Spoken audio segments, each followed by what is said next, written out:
오늘 우리가 읽어가는 성경 본문은 신명기 28장입니다. 우리가 잘 기억하는 말씀의 내용이 그것입니다.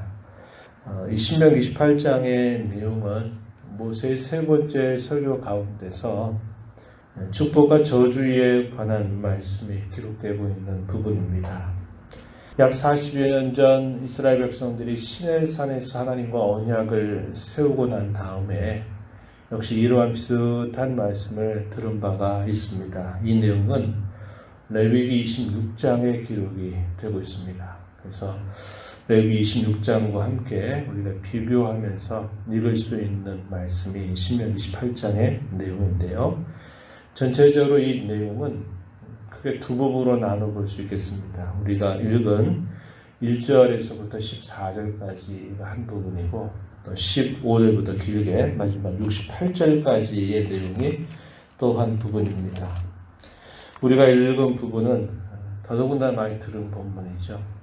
하나님의 말씀을 잘 듣고 따르게 된다면 하나님께서 온갖 복을 그의 하는 모든 곳에 복을 부어 주시겠다라고 약속하신 내용들이 우리가 읽은 1절로부터 14절까지 표현이 됩니다. 그리고 우리에게는 별로 관심이 없어 보이는 이 뒷부분, 무려 몇 배나 더 긴 절을 할애해서 소개하는 내용은 너희가 하나님의 말씀을 순종하지 않고 하나님을 떠나게 된다면 또 역시 온갖 저주가 너에게 임할 것이다 라고 하시는 말씀이 주어지고 있다는 겁니다.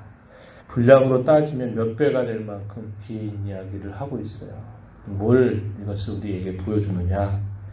우리가 잘 순종해서 잘 사는 일을 행하는 것보다도 우리가 늘 실수하고 연약하고 쓰러져서 더 못하는 일들이 많다는 것을 우리에게 보여주게 됩니다. 그래서 우리는 앞부분만 주의 깊게 보고 그것만 기도하는 자가 아니라 뒷부분의 무서운 경고들을 살펴보면서 내 신앙의 걸음이 과연 제대로 가고 있는가를 돌아보는 자세를 가져야만 한다 하는 겁니다. 그래서 앞부분의 내용은 축복에 대하여 뒷부분의 내용은 저주에 대해서 소개하고 있는 말씀이 나타나요. 그래서 오늘 읽지 않았습니다만 이 뒷부분의 말씀을 역시 또 우리가 주의 깊게 살펴봐야 된다 하는 것입니다. 하나님께서 이렇게 자기 백성들에게 한 표현으로는 언약적인 축복을 약속하고 또 하나는 언약적인 저주를 말씀하시면서 하나님 의도하시는 것은 뭐냐? 그들로 하여금 하나님을 떠나지 않는 삶, 하나님만을 참된 신으로 여기면서 그분 안에 살아가기를 기대하시는 겁니다. 그럼으로써 이스라엘 백성들이 세계 모든 민족 위에 뛰어난 백성이 되기를 하나님이 기대하신다는 겁니다. 오늘 우리가 읽은 말씀 1절 가서 보면은 이렇게 말하죠. 하반절에 내 하나님 여호와께서 너를 세계 모든 민족 위에 뛰어나게 하실 것이다.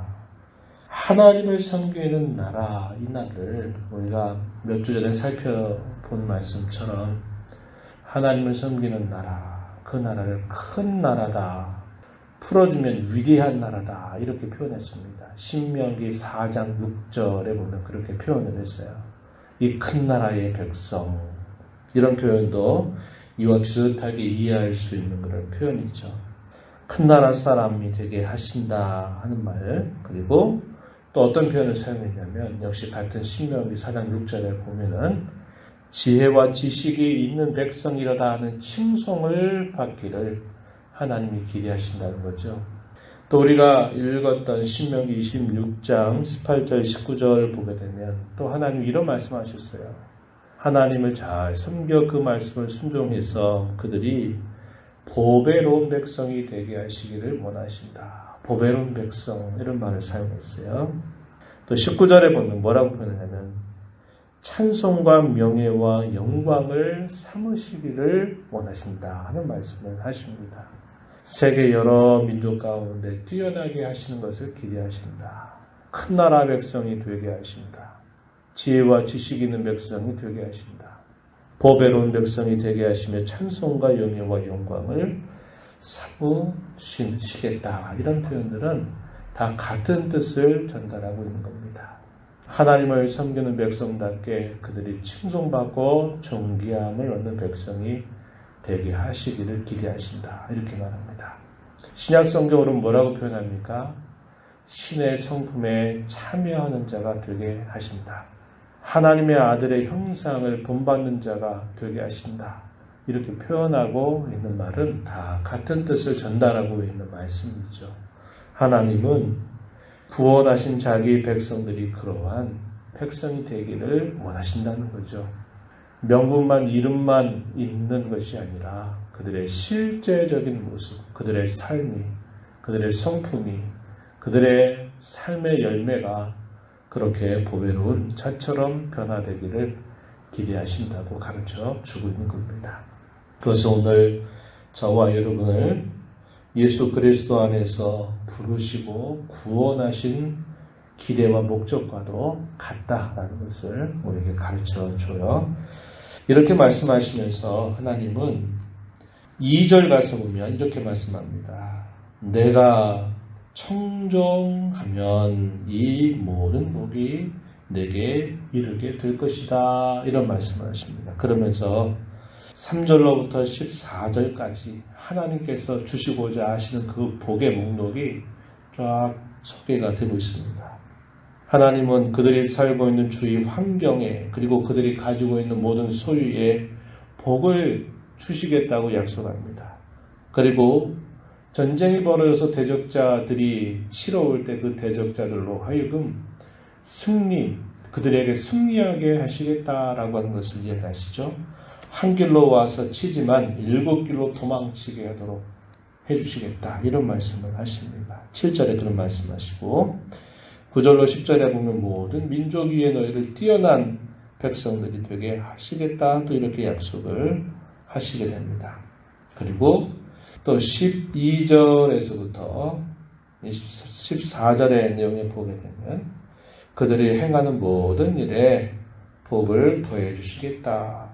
그래서 머리가 되고 꼬리가 되지 않게 하시겠다. 위에만 있고 아래 있지 않게 하시겠다. 이러한 복을 약속하고 계십니다. 내 손으로 하는 모든 일에 복을 주실 것이다. 꾸어줄지라도 꾸지 않게 해주실 것이다. 이런 약속들을 하나님께서 덧붙여 주시는 겁니다. 사실 우리가 이런 말씀을 들을 때 관심 어디에 둬야 될까요? 어떤 복을 주시겠다고 약속하시는가에 우리 누군가 마음이 쏠리지만 우리의 관심은 순종하는 데 있다는 겁니다. 순종해야 된다 하는 거죠. 복을 받을 일을 하는 사람은 굳이 복빔을 받지 않아도 그 복을 받아 누리게 될 것입니다. 그러나 복을 받을 만한 일을 하거나 그렇게 살지 않는다면 아무리 많은 사람들이 복을 빌어줘도 그 복이 그 사람에게 임할 수 없는 것이죠. 그래서 우리의 초점은 어디에 모아져야 되느냐? 하나님께 붙여가는 것. 하나님의 말씀을 잘 듣고 그 말씀의 뜻을 헤아리고 그 말씀을 따라 살기를 힘써가는데 우리의 관심이 모아져야 됨을 잊지 말아야 합니다.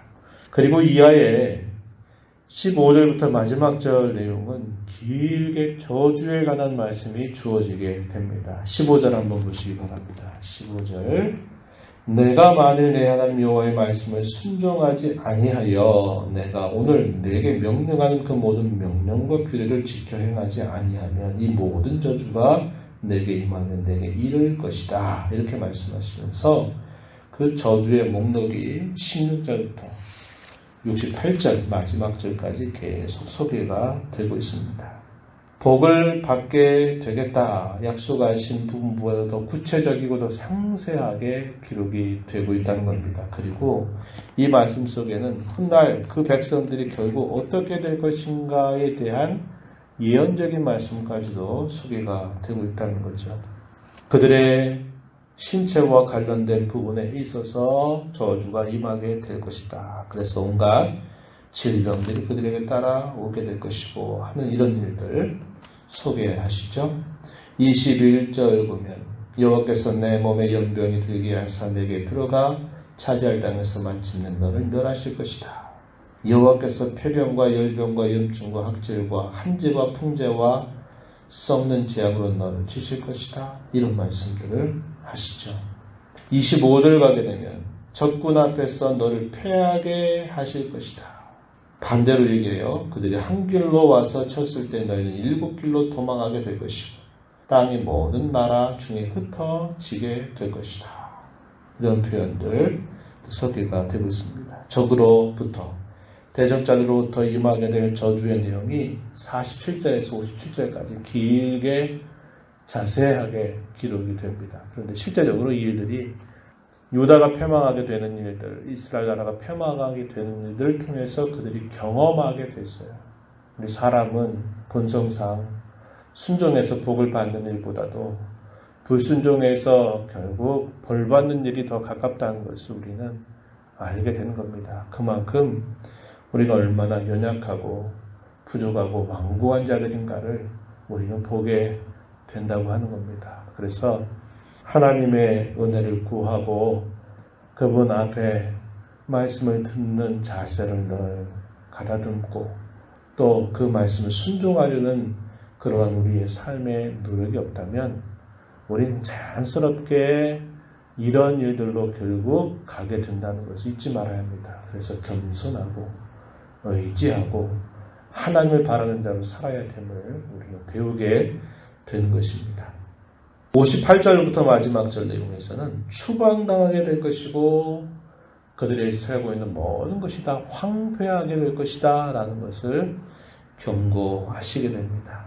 순종하여 받는 복도 풍성하게 제시가 되지만 불순종해서 받게 되는 저주는 더 다양하고 더 구체적으로 묘사가 되고 있다는 겁니다. 복에 관한 말씀은 14구절 정도 표현이 되어 있다면요. 저주에 관한 말씀 무려 54절 정도까지 표현이 되고 있다는 겁니다. 분량적으로 굉장히 많이 있다는 것을 우리는 알게 되는 겁니다.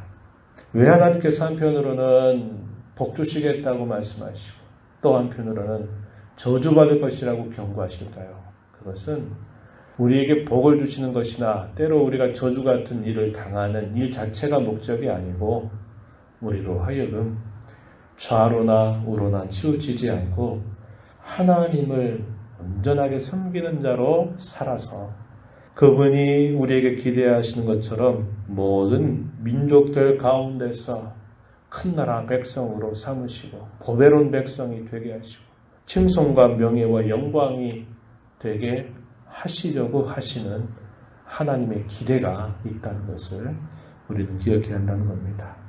우리의 인생을 살아가면서 우리가 복과 같은 일들도 경험 많이 했을 것이고 때때로 우리가 삶의 공고함을 느껴왔던 것들도 많이 경험을 했습니다. 그것들은 다 지나가는 일입니다. 지나가는 일들이죠. 그걸 통해서 우리에게 하나님 남게 하시고자 하는 것은 우리의 마음이 하나님께 온전히 집중하게 하시는데 그분의 기대와 뜻이 있다는 것을 꼭 기억해야 합니다. 그래서 하나님께서 이스라엘 백성들을 가나안 땅으로 이끌어 가실 때 모세에게 하셨던 말씀, 자기 백성들에게 들려주셨던 말씀, 모세의 뒤를 이어서 여호수아에게 또 들려주신 동일한 말씀이 뭡니까? 좌로나 우로나 치우치지 말고 하나님을 섬기는 그 정도, 바른 길을 따라서 걸어가는 일을 항상 잊지 말아라. 그것을 우리에게 가르쳐 주는 겁니다. 우리가 구원받아서 살아가는 우리의 삶도 마찬가지입니다. 치우치지 않는 삶을 살아야 합니다. 우리에게 복을 주신다 해서 그 복 자체가 우리에게 진정한 목적이 되지 않고 우리가 벌을 받는다 그래서 그 벌 자체가 목적이 되는 일은 없습니다. 그런저런 일들을 통해서 우리는 하나님을 온전히 붙들고 의지하고 바라보며 살아가는 일에 집중하는 자로 살아가야 됨을 배우게 되죠. 이러한 하나님의 말씀, 그분의 마음을 잘 헤아려서 우리 남은 생에 주님 앞에 더 온전한 삶을 살아가게 되는 모두가 되기를 진심으로 바랍니다. 하나님 아버지, 복되고 거룩한 주일을 또 저희에게 허락하셔서 오늘도 하나님 앞에 흩어진 백성들이 모여서 하나님을 경배하는 날을 주심을 감사합니다. 이 날을 구별하시고 이 날을 존귀하고 기쁘고 즐겁게 여기는 자에게 하나님께서 신령한 복을 약속하셨음을 믿습니다. 저희 모두가 우리의 구원의 하나님, 복되신 하나님을 기뻐하며 하나님 앞에 준비하는 마음으로, 사모하는 마음으로 또 하나님 앞에 모이는 모든 성도들이 되도록 인도하여 주옵소서. 우리 인생 가운데서 복을 약속하시고 또 저주로 경고하시는 일들은 저희로 그 자체를 목적으로 삼고 살 것이 아니라 그 일을 통해서 좌로 우로든 치우치지 않고 하나님을 더 바라보고 의지하며 살게 하시면서 하나님의 거룩한 이름을 가진 백성답게 우리의 삶이, 우리의 성품이 변화되기를 기대하신 주님의 뜻을 언제나 잊지 않게 하여 주셔서 치우치지 않는 신앙의 걸음을 잘 걸어가는 저희들이 되도록 은혜를 베풀어 주시옵소서. 은혜의 보좌 앞에 나와서 아버지의 은혜를 구하는 모든 심령들을 품어주시고 간구의 귀를 기울여 주시며 응답하여 주시옵소서. 예수님 이름으로 기도하옵나이다.